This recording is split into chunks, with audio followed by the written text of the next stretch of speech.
दमल्यासारखा दिसतोयस. चेहऱ्यावर तुझ्या थकवाही जाणवतोय. नाही ना साहेब, काय होत नाही. हे बघ, तू एक काम कर, तू घरी जा आणि सगळं आवरूनच घे. नाही नको साहेब, मी बसतो ना इथे. मला डॉक्टरांशी थोडं बोलायचंय. नको साहेब. जा म्हटलं ना. साहेब आई, मी आहे. लगेच येतो साहेब. ये.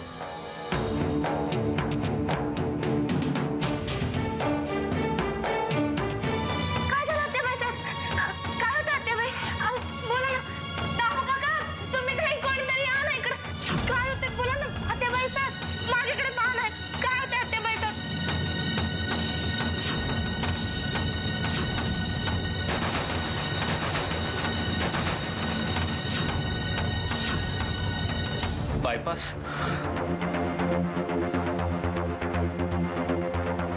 किती खर्च येईल त्याला? 3-4 लाखापर्यंत जाईल सगळं. तुम्ही पैशाची अजिबात चिंता करू नका डॉक्टर साहेब, मी आहे ना. नाही नाही वाकणे साहेब, अहो आधीच खूप उपकार आहे तुमचे आमच्यावर. या उपकाराची परतफेड करण्याची संधी देईल मी तुला. म्हणजे काय झालं डॉक्टर? Anything serious? ती अशी चक्कर येऊन का पडली असावी? किल्लेदार साहेब, 30 दिवस त्या जेवलेल्याच नाहीयेत. चक्कर येईल नाही तर काय.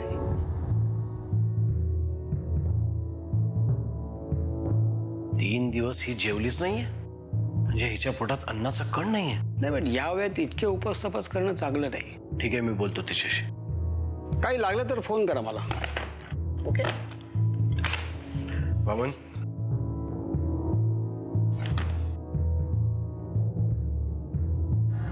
हा चेक हा घे आणि हॉस्पिटलचे पैसे भरून टाक. साहेब पण त्याच्या बदल्यात तुम्ही काहीतरी करायला सांगणार आहात. ते काय? ऐन मुहूर्ताच्या वेळेला तू मंडपात यायचं नाहीस. माडिक, काय काम काढलं तसं? परशुराम किल्लेदारांच्या नावाचं अटक वॉरंट आहे.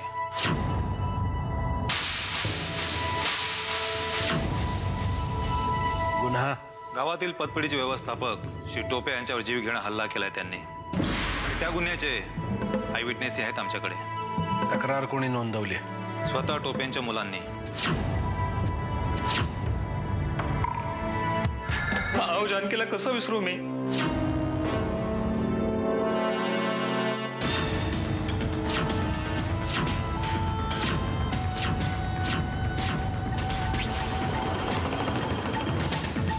जर तुझ्या आईला तुला जिवंत पाहायचं असेल आणि त्यासाठी तुला जिवंत राहायचं असेल तर मी सांगतो ते निमूटपणे ऐकायचं. त्यात तुझाच फायदा आहे. जे माझं ऐकतात त्यांचं आयुष्य मी मार्गी लावतो. जे ऐकत नाहीत त्यांचे सगळे मार्ग मी बंद करतो. आता तू विचार कर, स्वतःचाही आणि आईचाही.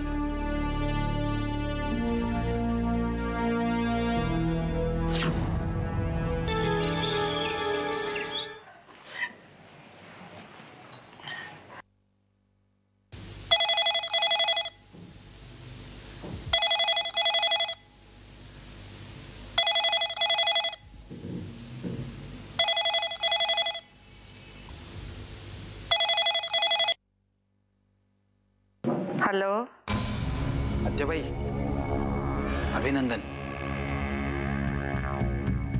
आज एक महत्वाचं काम झालं. राजन तयार झाला. आता आपण जसं सांगू